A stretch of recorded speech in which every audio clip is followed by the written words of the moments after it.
If I told you that one of the clearest materials on Earth doesn't come from sand, fire, or ancient glass-making traditions, but instead begins as a colorless liquid engineered in a lab, you might pause for a second.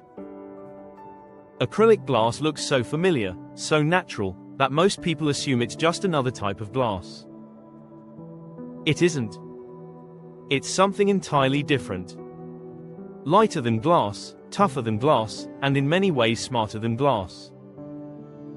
It bends when heated. It resists shattering when struck. It lets light pass through with remarkable clarity. And it quietly holds together airplanes, hospitals, museums, and city skylines without asking for attention. Acrylic glass didn't just replace glass in certain places. It changed what designers, engineers, and architects believed was possible. And today, we're pulling back the curtain on how this modern material is made and why the world fell in love with it. Acrylic glass is often known by brand names that sound industrial or futuristic, yet its presence is deeply woven into everyday life. You see it in storefront displays, protective barriers, aquariums, headlights, medical equipment, and even smartphone screens. At first glance, it behaves like glass. It's transparent. It reflects light. It creates clean, sharp edges. But beneath that familiar surface is a plastic with a personality of its own. Chemically, acrylic glass is a thermoplastic called polymethyl metaacrylate, often shortened to PMMA. That long scientific name hides a simple truth. This is a material that can be softened with heat, shaped with precision, and frozen into a durable form without losing clarity. That single trait alone is why acrylic glass spread so quickly across industries that glass struggled to serve. The story of acrylic glass begins not in a furnace, but in chemistry. Long before there are sheets, panels, or polished edges, everything starts with a liquid monomer known as methyl metaacrylate, or MMA. In its raw form, MMA looks unremarkable. It's clear, fluid, and gives no hint of the strength or clarity it will eventually become. This monomer is typically produced through chemical processes that involve petroleum-derived feedstocks, though modern research is steadily moving toward bio-based alternatives to reduce environmental impact. The purity of this liquid is critical. Even small impurities can cloud the final product or weaken its structure. That's why manufacturers obsess over filtration, temperature control, and chemical balance at this earliest stage. Acrylic glass earns its clarity long before it ever becomes solid. Once the methyl metaacrylate is ready, the transformation begins. This is where chemistry turns into material science. Polymerization is the heart of acrylic glass production. It's the moment when countless tiny molecules link together into long, repeating chains. These chains form the backbone of PMMA, giving it strength, rigidity, and transparency. Think of it like turning individual beads into a perfectly aligned necklace that stretches for miles.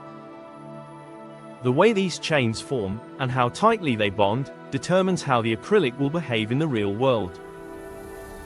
Will it resist impacts? Will it stay crystal clear under sunlight?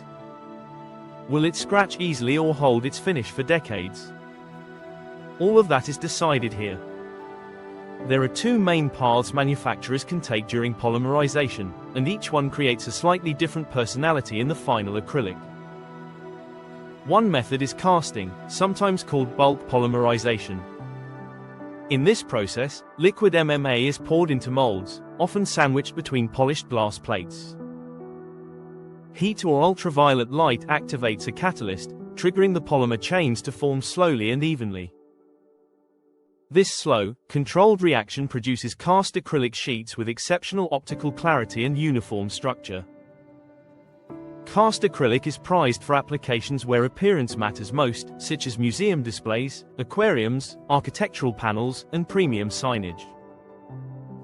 It costs more and takes longer to produce, but the results speak for themselves.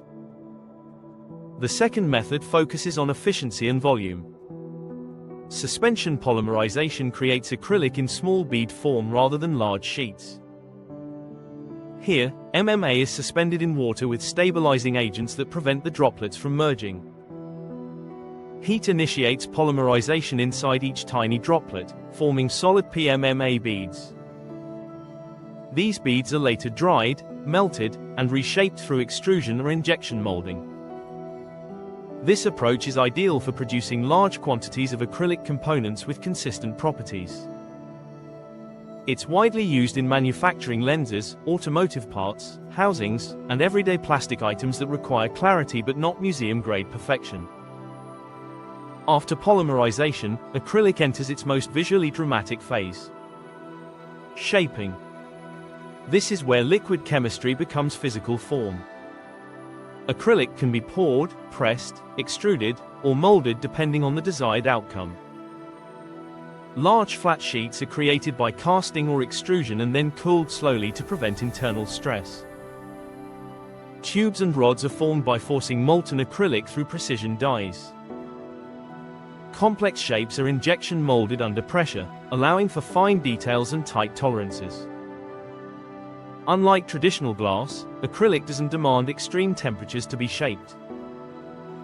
It softens at manageable heat levels, making it easier to work with and far less energy intensive. Once shaped, acrylic glass still isn't finished. In fact, this is where it earns its signature look. Cutting and machining come next. Acrylic can be sawn, drilled, milled, and laser cut with remarkable precision. Edges can be left matte for industrial designs or polished to near invisibility. Flame polishing briefly melts the surface, allowing it to reflow into a smooth, glossy edge. Mechanical buffing achieves similar results through friction and time. These finishing steps transform raw acrylic into a material that looks refined, intentional, and high-end. Coatings play an increasingly important role in modern acrylic production. While acrylic is tougher than glass in many ways, it can be more vulnerable to surface scratches. To combat this, manufacturers apply hard coatings that dramatically increase scratch resistance without sacrificing clarity. UV-resistant layers protect acrylic from yellowing or degrading under sunlight, which is essential for outdoor use. Anti-reflective and anti-static coatings further expand its usefulness in electronics, optics, and public installations. Each coating adds a new layer of capability, turning acrylic into a highly specialized material tailored to its environment. So why did acrylic glass become so popular? The answer lies in balance. Acrylic sits at the intersection of beauty, strength, and practicality. It transmits more light than standard glass while weighing roughly half as much. When it breaks, it doesn't shatter into dangerous shards. It can be curved without losing clarity.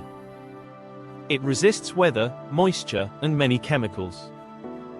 For architects, that means larger windows and bolder designs. For engineers, it means safer enclosures and lighter structures. For designers, it means freedom. Freedom to shape, illuminate, and experiment. You see this popularity everywhere once you start looking for it. In construction, acrylic replaces glass in skylights, partitions, noise barriers, and protective panels. In retail and interior design, it creates floating shelves, minimalist furniture, and crystal-clear display cases that disappear visually while showcasing what matters.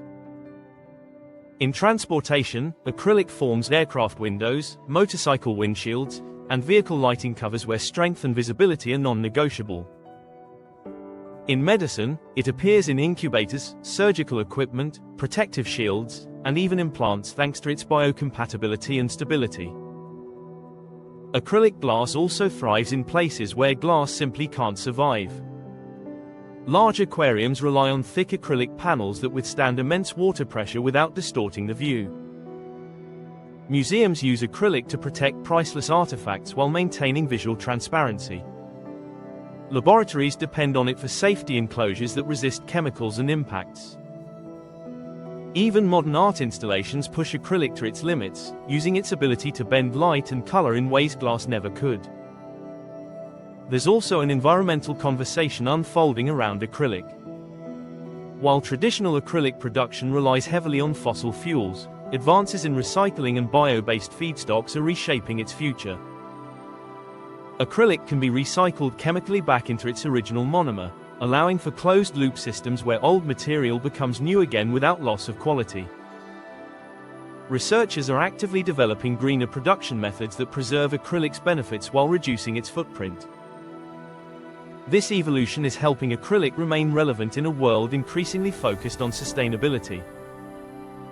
In the end, acrylic glass isn't just popular because it's clear or strong. It's popular because it adapts. It adapts to design trends, to safety requirements, to new technologies, and to changing values. It bridges the gap between glass and plastic, offering the best of both worlds without fully belonging to either. Every time you look through a flawless display case, sit beneath a modern skylight, or peer out of an aircraft window, there's a good chance acrylic is quietly doing its job. A material born from chemistry, refined through engineering, and embraced by creativity, acrylic glass is proof that innovation doesn't always need to shout. Sometimes it just needs to be perfectly clear. Thank you for joining us on this journey through how acrylic glass is made and why it became one of the most important materials of the modern world. If you have ideas for future episodes, leave them in the comments. We'd love to explore them with you. Don't forget to like, subscribe, and stay curious.